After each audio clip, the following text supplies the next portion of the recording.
Bonjour et bon dimanche à chacun et chacune de vous. Ce dimanche, le mystère de l'Épiphanie du Seigneur dépasse de beaucoup les mystères de nos vies. Il les éclaire de la lumière divine pour que nous puissions avancer sur les chemins du royaume de Dieu. Demandons la grâce de vivre notre vie humaine et chrétienne à l'image de ces mages qui répondent à un appel qui les dépasse et qui les transforme. Entrons en célébration avec le Père Boniface en chantant.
Au nom du Père et du Fils et du Saint-Esprit, en cette fête de l'Épiphanie, Dieu se révèle en nous, qu'il soit toujours avec vous.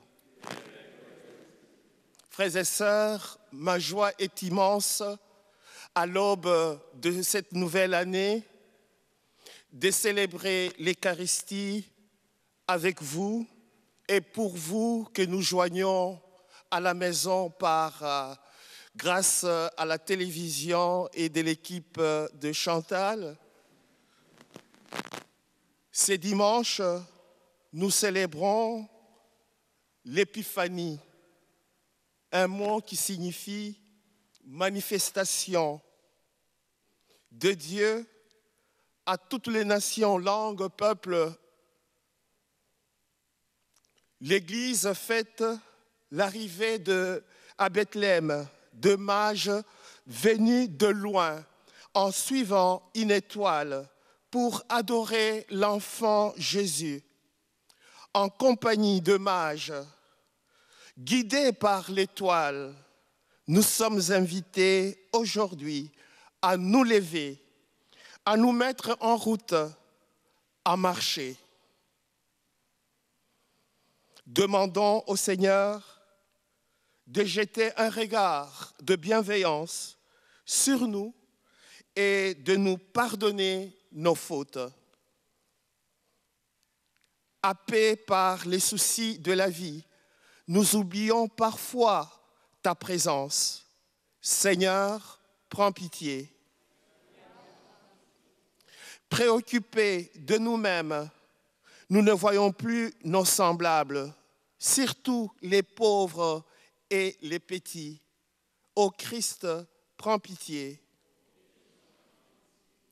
Enfermés dans la routine, nous avons délaissé la route qui mène vers toi. Seigneur, prends pitié. Que Dieu Tout-Puissant nous fasse miséricorde, qu'il nous pardonne nos péchés et nous conduise en la vie éternelle. Chantons la gloire de Dieu.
Prions le Seigneur.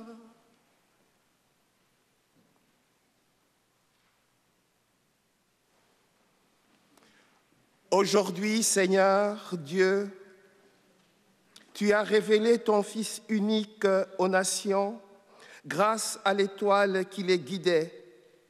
Accorde-nous dans ta bonté, à nous qui te connaissons déjà par la foi, d'être conduits jusqu'à la claire vision de ta splendeur. Par Jésus-Christ, ton Fils notre Seigneur, qui vit et règne avec toi dans l'unité du Saint-Esprit, Dieu pour les siècles des siècles.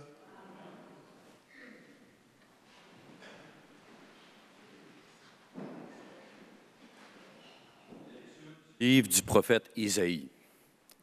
Debout, Jérusalem resplendit. Elle est venue ta lumière, et la gloire du Seigneur s'est levée sur toi. Voici que les ténèbres couvrent la terre, et la nuée obscure couvre les peuples. Mais sur toi se lève le Seigneur, sur toi sa gloire apparaît.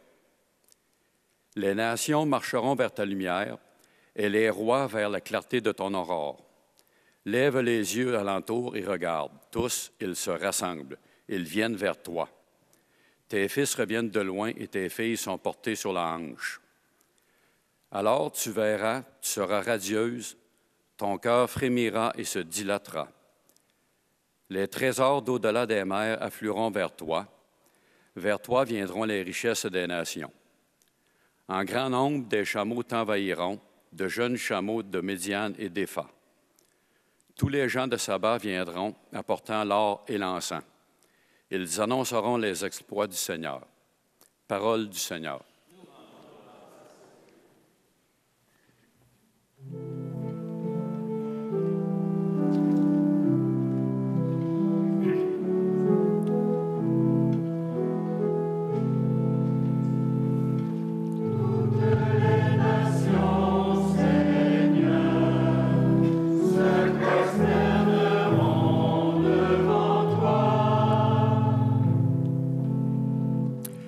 Dieu, donne au roi tes pouvoirs, à ce fils de roi ta justice, qu'il gouverne ton peuple avec justice, qu'il fasse droit aux malheureux. Toutes les nations, Seigneur, se prosterneront devant toi. En ces jours-là fleurira la justice, grande paix jusqu'à la fin des lunes, qu'il domine de la mer à la mer et du fleuve jusqu'au bout de la terre. Toutes les nations, Seigneur, se prosterneront devant toi. Les rois de Tarsis et des îles apporteront des présents. Les rois de Saba et de Séba feront leur offrande. Tous les rois se prosterneront devant lui, tous les pays le serviront. Toutes les nations, Seigneur, se prosterneront devant toi. Il délivrera le pauvre qui appelle et le malheureux sans recours. Il aura souci du faible et du pauvre dont il sauve la vie. Toutes les nations, Seigneur, se prosterneront devant toi. Lecture de la lettre de Saint Paul apôtre aux Éphésiens. Vous avez appris, je pense, en quoi consiste la grâce que Dieu m'a donnée pour vous. Par révélation, il m'a fait connaître le mystère. Ce mystère n'avait pas été porté à la connaissance des hommes des générations passées, comme elle y était révélée maintenant à ses saints apôtres et aux prophètes dans l'Esprit. Ce mystère, c'est que toutes les nations sont associées au même héritage, au même corps, au partage de la même promesse, dans le Christ Jésus, par l'annonce de l'Évangile. Parole du Seigneur.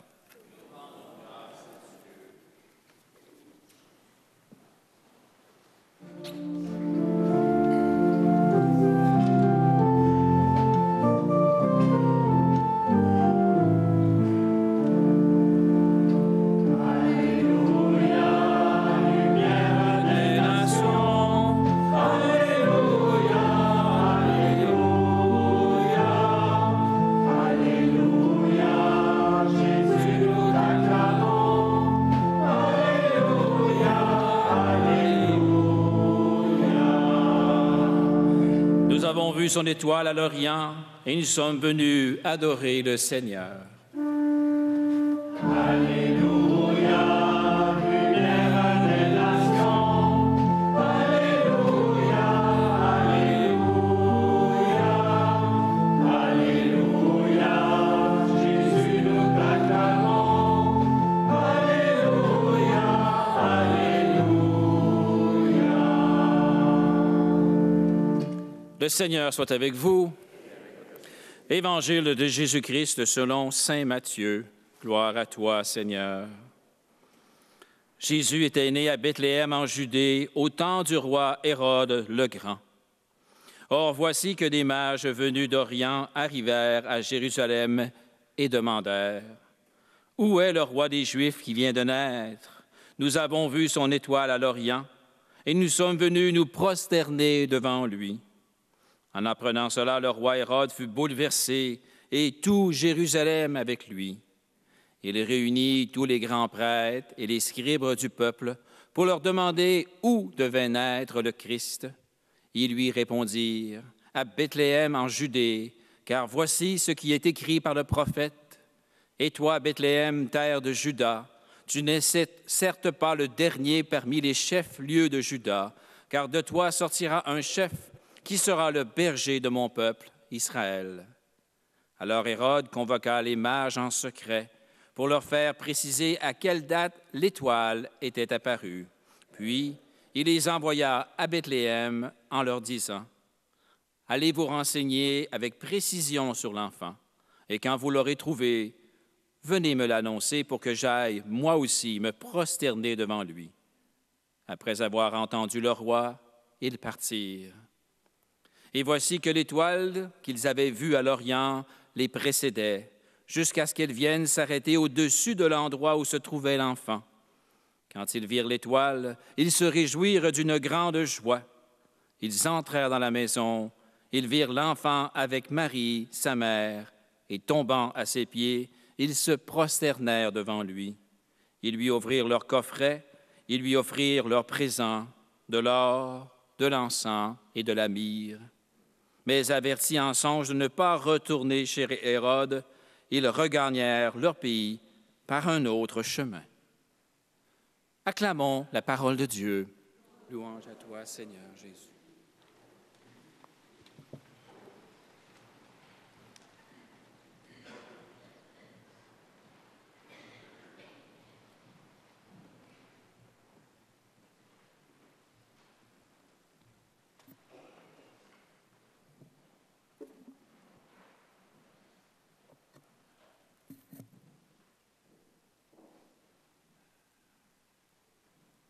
Frères et sœurs, les lectures qui viennent d'être lues en ces dimanches fêtes de l'Épiphanie, autrefois qu'on appelait la fête de roi mage, sont auréolées de la lumière. De tout temps, les étoiles ont fasciné les marins, s'est référé à elles pour s'orienter. Les poètes et les troubadours s'inspiraient d'elles pour chanter l'amour et les mystères. Les femmes et les hommes de science ont scruté le ciel avec des appareils de plus en plus sophistiqués pour se plonger dans l'infini du ciel étoilé. Et voilà que la Bible elle-même raconte qu'une étoile a conduit les mages de leur lointain pays jusqu'à Jésus. Qu'avait-elle de si spécial pour que ces représentants des nations, le roi mage, se lancent à l'aventure et se laissent conduire au pied d'un enfant couché sur la paille? C'est sans doute que cet enfant était l'étoile dont l'humanité a besoin, énormément besoin, aujourd'hui et de tout temps. Quel contraste! Un nourrisson sans berceau, sans vêtements d'apparat, ni richesse, gît dans une mangeoire et on s'agenouille devant lui. On voit en lui une nouvelle étoile polaire qui sauve le pèlerin, le pèlerine que nous sommes et qui ont tendance à perdre le nord. Que pouvons-nous retenir de l'essentiel, sinon suivre le roi mage, l'exemple de mage? Surtout, nous pouvons retenir ce qu'ils ont une soif de découvrir et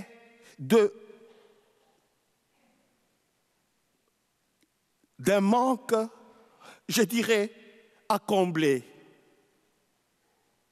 Ils sont en recherche de la paix, de la justice, d'un monde meilleur, toujours en marche.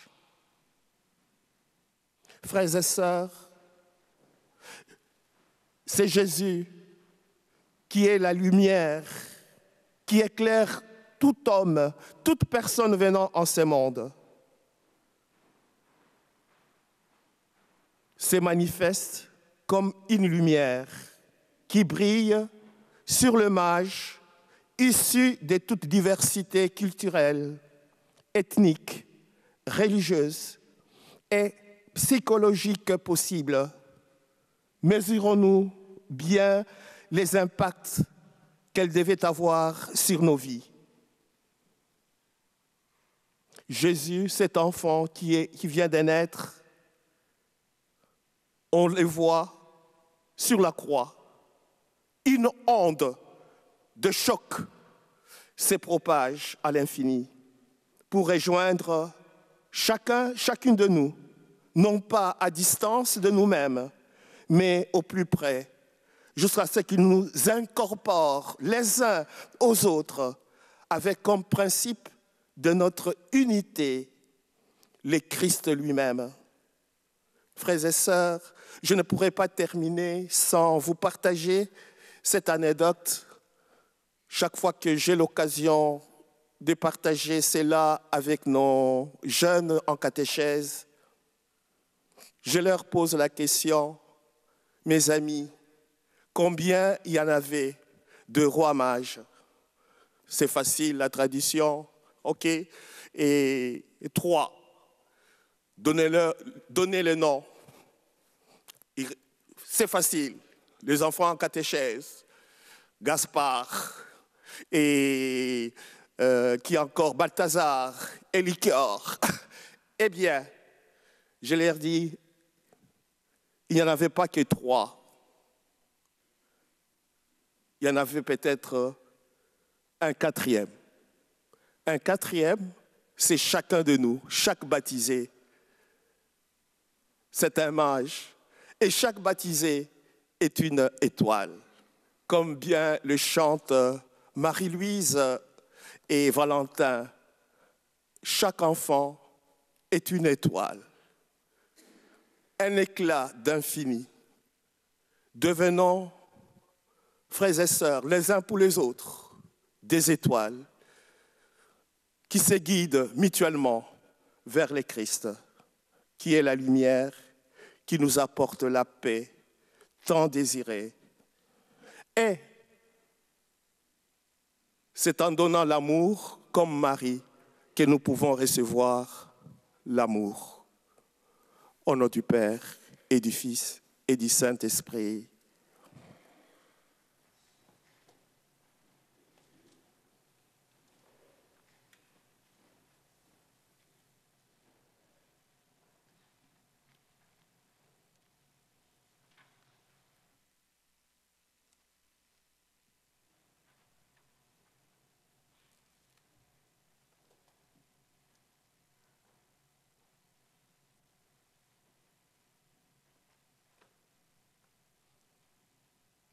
Aujourd'hui, en Europe,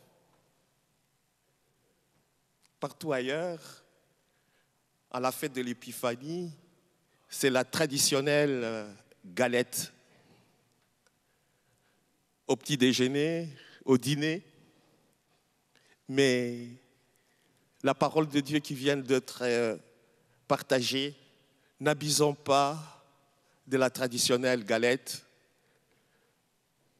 gaufre, comme on dit en Belgique, parce que nous pouvons alourdir notre chemin. Laissons le Seigneur, son étoile, nous guider vers lui, vers nos frères et sœurs. Levons-nous et professons notre foi. Je crois en Dieu, le Père Tout-Puissant, Créateur du ciel et de la terre, et en Jésus-Christ, son Fils unique, notre Seigneur, qui a été conçu du Saint-Esprit, est né de la Vierge Marie, a souffert sous Ponce Pilate, a été crucifié, est mort, est descendu au ciel. 6e jour, ressuscité, est monté au ciel, est assis à la droite de Dieu le Père Tout-Puissant, d'où il viendra juger les vivants et les morts. Je crois en l'Esprit Saint, à la Sainte Église catholique, à la communion des saints, à la rémission des péchés, à la résurrection de la chair, à la vie éternelle. Amen. En cette fête de la manifestation du Seigneur à toutes les nations, peuples, langues, races, Présentons nos demandes avec confiance et disons, Seigneur, écoute-nous. Seigneur, exauce-nous. Pour les chefs d'État appelés à veiller au bien de la collectivité, afin qu'ils sachent gouverner avec sagesse et bienveillance, prions le Seigneur. Seigneur, écoute-nous. Seigneur, exauce-nous. Pour les gens qui doutent et qui ne croient pas en Dieu, afin qu'ils cherchent la lumière avec confiance et persévérance, prions le Seigneur. Pour les personnes qui font actuellement un pèlerinage, afin qu'elles persistent dans leur effort et complètent leur parcours physique et spirituel, prions le Seigneur. Pour ceux et celles qui frappent à notre porte, afin qu'ils trouvent dans notre Église et notre société des gens attentifs et prêts à les accompagner, prions le Seigneur. Pour tous les enfants, les jeunes qui vont reprendre l'école cette semaine, après une longue absence à cause des... vous connaissez, mais ça va leur faire du bien de retourner à l'école, les professeurs aussi. Seigneur, écoute-nous, Seigneur, exauce-nous.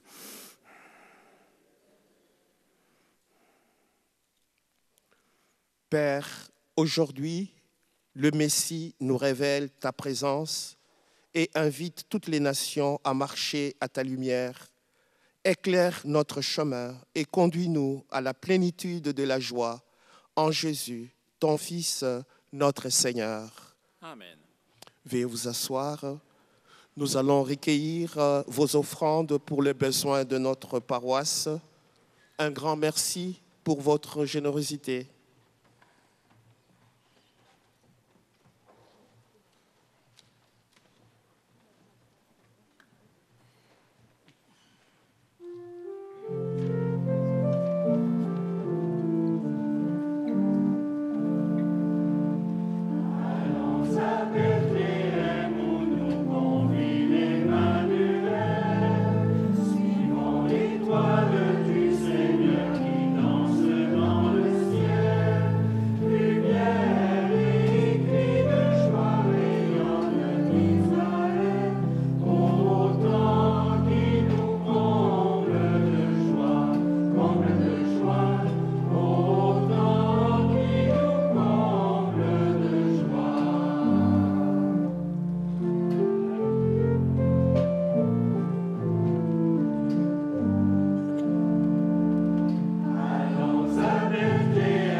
Frères et sœurs, prions ensemble au moment d'offrir les sacrifices de toute l'Église. Pour la gloire de Dieu, le salut du monde. Regarde avec bonté, nous t'en prions, Seigneur, les dons de ton Église qui ne t'offrent plus ni l'or, ni l'encens, ni la myrrhe, mais celui que ses présents révélés, qui s'immole et se donne en nourriture, Jésus le Christ, lui qui vit et règne pour les siècles des siècles. Amen. Le Seigneur soit avec vous. Et avec votre esprit, Élevons notre cœur. nous le tournons vers le Seigneur. Rendons grâce au Seigneur notre Dieu.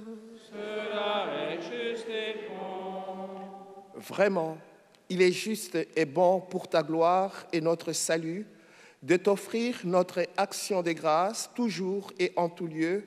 Seigneur, Père très saint, Dieu éternel et tout-puissant, aujourd'hui, tu as dévoilé dans le Christ le mystère de notre salut pour que tout le peuple en soit illuminé.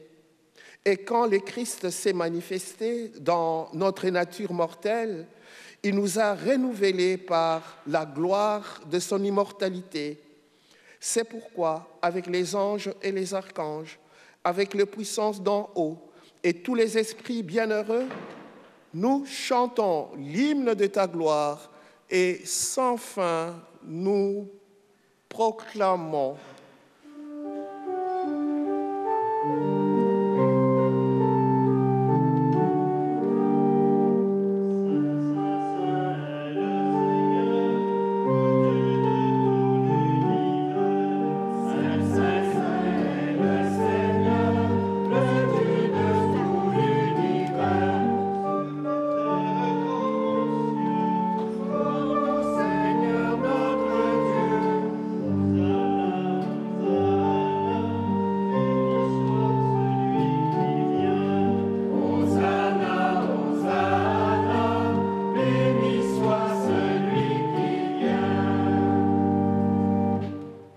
Toi qui es vraiment saint, toi qui es la source de toute sainteté, Dieu notre Père, nous voici rassemblés devant toi et dans la communion de toute l'Église, nous célébrons le jour très saint où ton Fils unique, qui partage éternellement ta propre gloire, s'est manifesté à nos yeux dans un vrai corps pris de notre chair.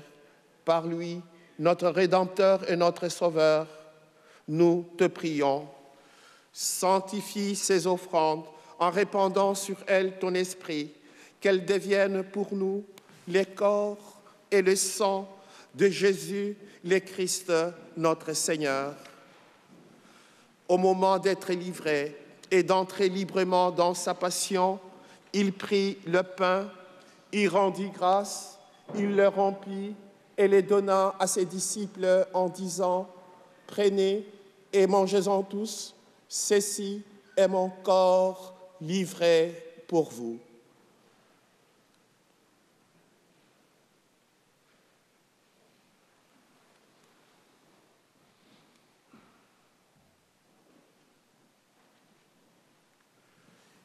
De même, après le repas, il prit la coupe. De nouveau, il rendit grâce et la donna à ses disciples en disant « Prenez et buvez-en tous, car ceci est la coupe de mon sang, le sang de l'alliance nouvelle et éternelle, qui sera versé pour vous et pour la multitude en rémission des péchés. Vous ferez cela en mémoire de moi. »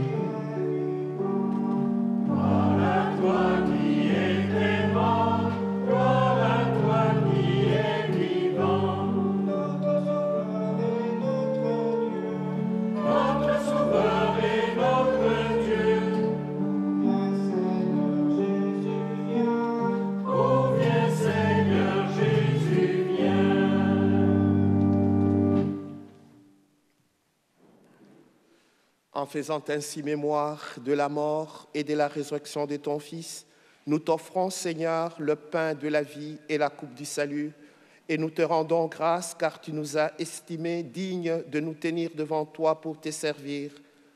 Humblement, nous te demandons qu'en ayant part au corps et au sang du Christ, nous soyons rassemblés par l'Esprit Saint en un seul corps. Souviens-toi, Seigneur, de ton Église répandue à travers le monde. Fais-la grandir dans ta charité en union avec notre pape François, notre évêque Noël, et tous les évêques, les prêtres, les diacres et tout le peuple que tu as racheté. Souviens-toi aussi de nos frères et sœurs qui se sont endormis dans l'espérance de la résurrection. Et souviens-toi dans ta miséricorde de tous les défunts et défuntes. Mariette Brazo, premier anniversaire.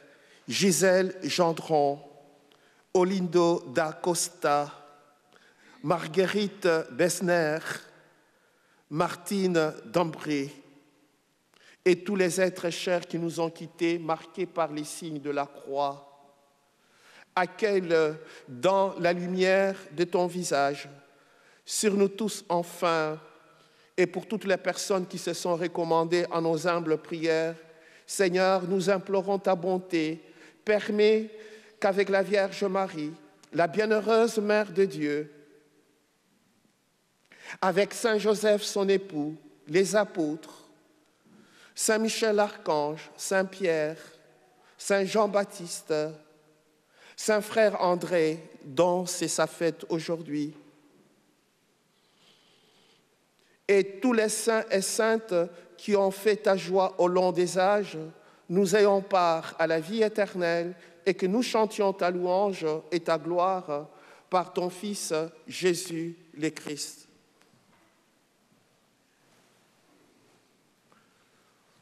Par lui, avec lui et en lui, à toi, Dieu le Père Tout-Puissant, dans l'unité du Saint-Esprit, tout honneur et toute gloire pour les siècles des siècles.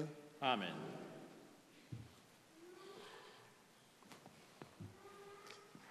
Unis dans le même esprit, nous pouvons redire avec confiance la prière que le Seigneur nous a enseignée. Notre Père, que ton nom soit sanctifié, que ton règne vienne, que ta volonté soit faite sur la terre comme au ciel. Donne-nous aujourd'hui notre pain de ce jour. Pardonne-nous nos offenses, comme nous pardonnons aussi à ceux qui nous ont offensés. Et ne nous laisse pas entrer en tentation, mais délivre-nous du mal. Délivre-nous de tout mal, Seigneur. Guéris-nous de toute maladie. Donne la paix à notre temps, dans nos familles, dans nos communautés, partout où sévit la violence, les injustices et la guerre. Soutenus par ta miséricorde, nous serons libérés de tout péché, à l'abri de toute épreuve, nous qui attendons que se réalise cette bienheureuse espérance, l'avènement de Jésus-Christ, notre Sauveur. Car c'est à toi qu'appartient le règne, la puissance et la gloire pour les siècles des siècles. Seigneur Jésus-Christ, tu as dit à tes apôtres, « Je vous laisse la paix, je vous donne ma paix. Ne regarde pas nos fragilités, nos péchés, mais la foi de ton Église. Pour que ta volonté s'accomplisse, donne-lui toujours cette paix et conduis-la vers l'unité parfaite, toi qui vis et règnes pour les siècles des siècles. » Amen. Que la paix du Seigneur soit toujours avec vous. Et avec votre esprit, frères et sœurs, dans la charité du Christ, échangez-vous un signe de paix.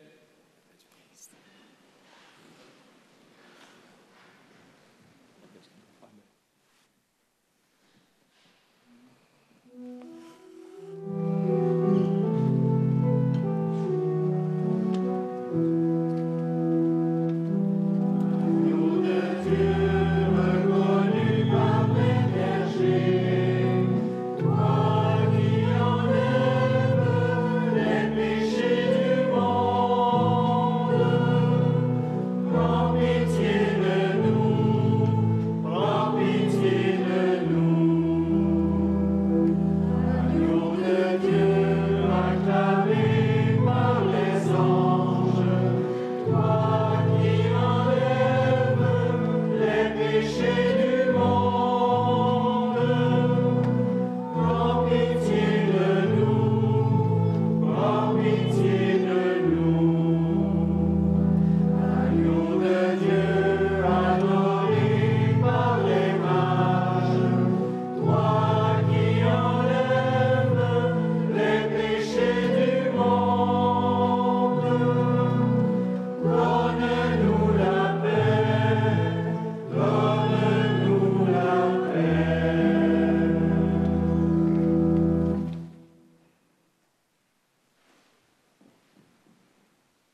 Voici le bon pasteur, le bon berger, l'agneau de Dieu, c'est lui que le mage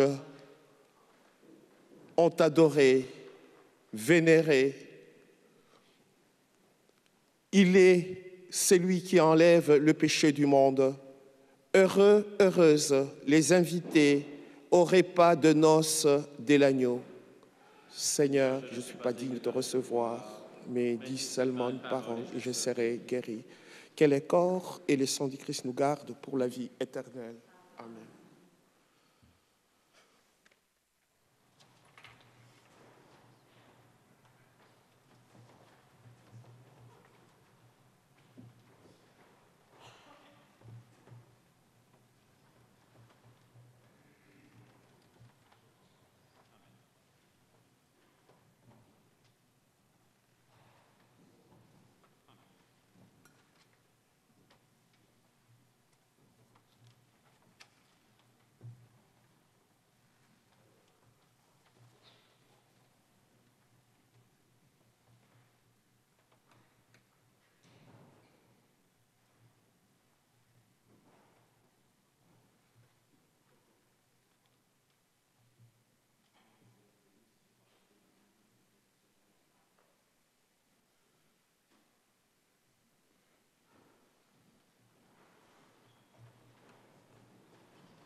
Prions le Seigneur.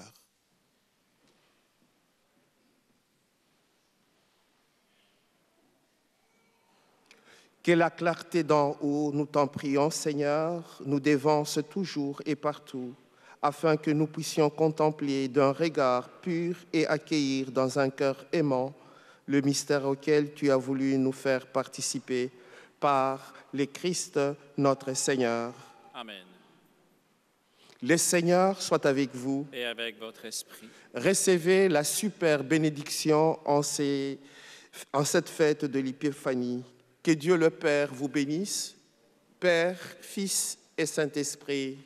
Amen. Frères et sœurs, allez dans la paix du Christ. Bon dimanche, bonne semaine.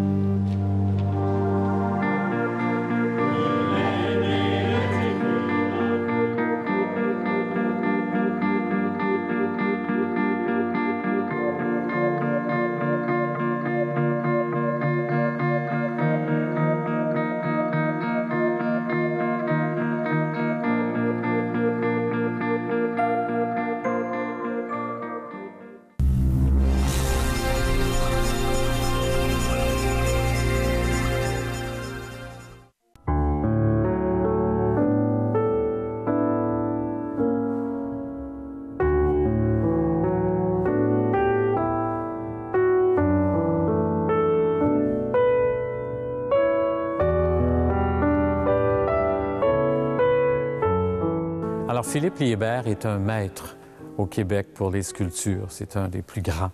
C'est d'ailleurs le professeur de plein de sculpteurs qui l'ont suivi. Alors, Liébert a fait plusieurs églises au Québec, mais ici, à Saint-Michel, nous conservons la plus grande intégrale de lui.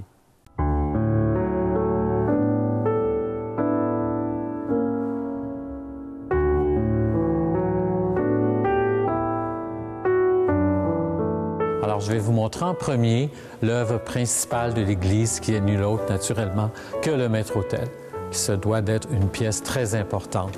C'est une œuvre d'art magnifique aux sculptures très, très fines. Alors, le maître-autel date de 1792. Alors, c'est une œuvre magnifique que Liébert a fait. Liébert aimait beaucoup les chérubins, alors on peut en observer plusieurs.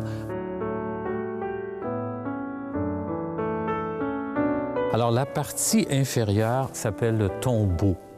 C'est l'autel même, la table.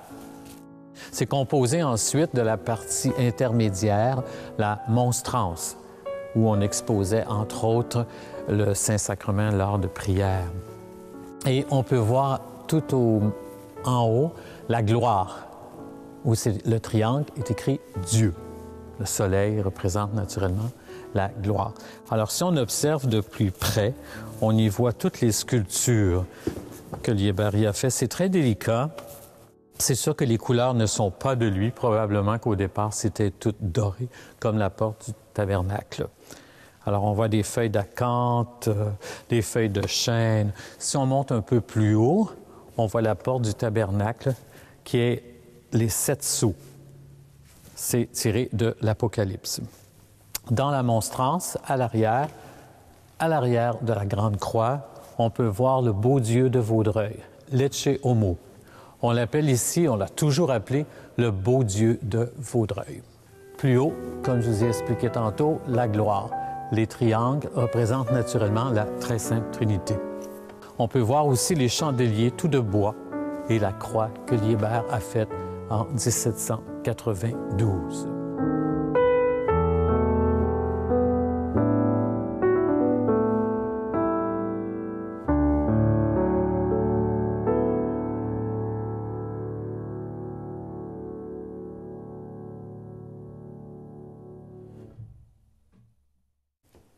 On va aller voir ici un autel latéral. C'est un corps de Philippe Liébert, un petit peu plus difficile d'accès. Comme nous sommes en restauration, les statues habituellement ne sont pas là. C'est parce que nous sommes encore en restauration. Alors, c'est une copie un peu plus, beaucoup moins, je devrais dire, élaborée que le maître-autel, mais conçu par le même en 1798.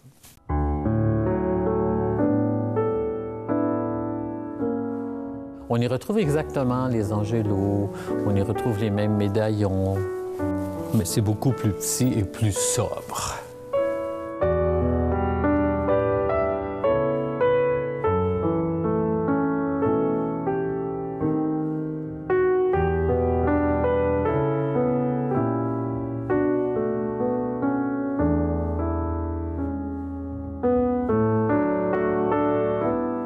Sur la porte du tabernacle, on peut voir Saint-Joseph.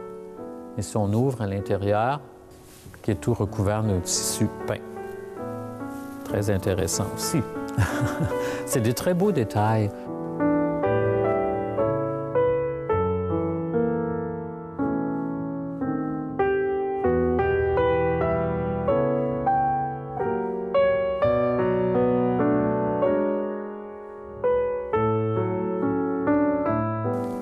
Sur la porte, on retrouve Saint-Joseph et l'enfant Jésus et naturellement Saint-Joseph qui domine l'autel latéral.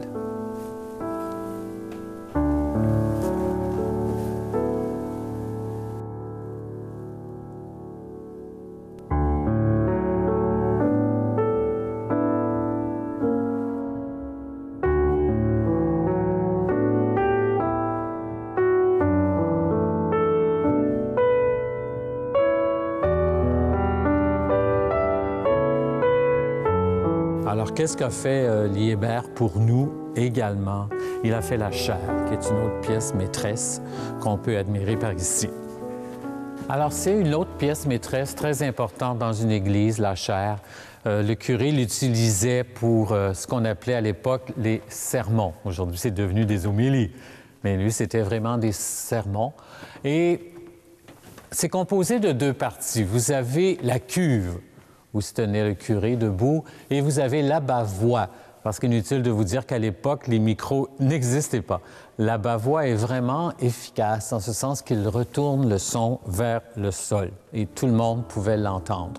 C'est sûr que le curé, à cette époque-là, ne se gênait pas seulement pour faire parler de la parole de Dieu, mais pour sermonner, c'est le cas de dire aussi, tous ses fidèles. Il mettait carrément son opinion en essayant d'influencer tout le monde. Le communisme athée emploie tous les moyens pour extirper des âmes la connaissance et l'amour de Dieu. Il joue un rôle prédominant sur le plan international et il essaie de s'infiltrer dans tous les milieux sociaux. Les hommes d'État doivent être bien prudents pour ne pas devenir les complices d'une idéologie qui a rejeté tous les fondements de la morale et du droit. L'œuvre a exactement de même facture. On y retrouve les mêmes sculptures, les mêmes bandes décoratives.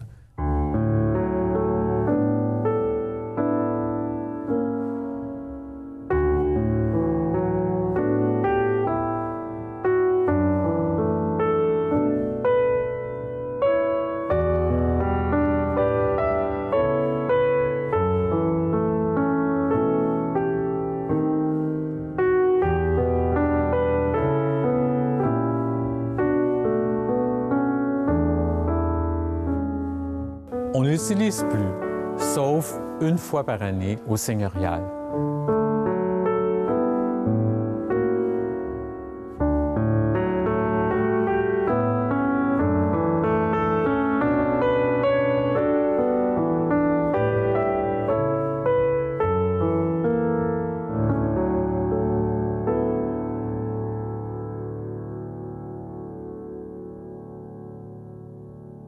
Les bancs datent d'environ 1844.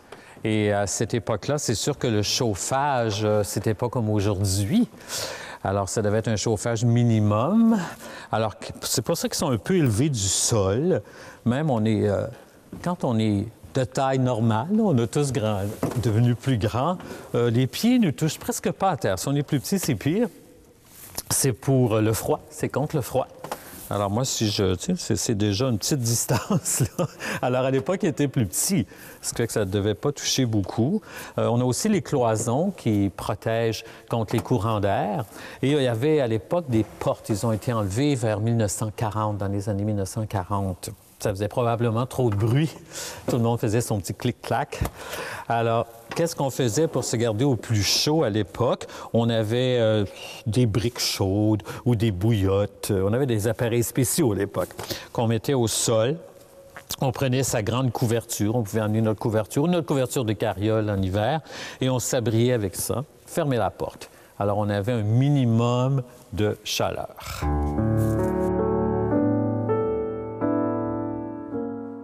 Alors, le premier banc que je vais vous montrer, c'est le banc seigneurial. C'est un des plus importants. Alors, le seigneur et sa famille y assistaient à la messe et aux occasions spéciales. C'est le seul qui a gardé sa porte, et sur la porte, on peut voir le blason familial de Lotbinière. Les bancs ont tous été restaurés dans les années, je pense que c'est 2012 environ. Et on leur a donné la couleur que M. Meloche leur a donnée. Avant, ils étaient peinturés comme brun foncé. Alors, c'est des spécialistes qui ont refait les faux finis pour retrouver la couleur. Alors, ce banc-là est plus grand, naturellement. Et habituellement, par respect, personne ne s'assoit là, sauf les descendants des seigneurs. Il y en a encore. Alors, la famille seigneuriale nous a dit à un certain moment donné que le banc seigneurial n'était pas dans cette position-là. Il était retourné. Il était dans la partie qui longeait l'allée. Alors, c'est-à-dire qu'ils étaient tournés vers la chaire, orientés vers la chaire.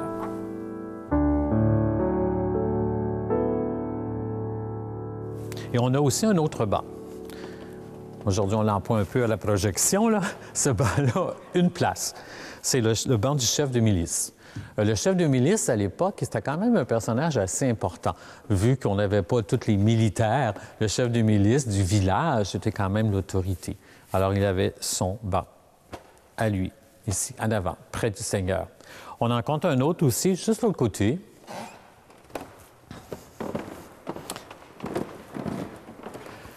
Qui est un peu plus grand également que la moyenne, c'est le banc d'œuvre. Le banc d'œuvre, c'est celui où s'assoyaient les mariés, qui, avec le curé, qui s'occupaient de la gestion de la paroisse. Mais c'est sûr que les mariés de l'époque n'avaient pas tout le pouvoir qu'ils ont aujourd'hui. C'était beaucoup plus le curé qui décidait qu'est-ce qui se passait.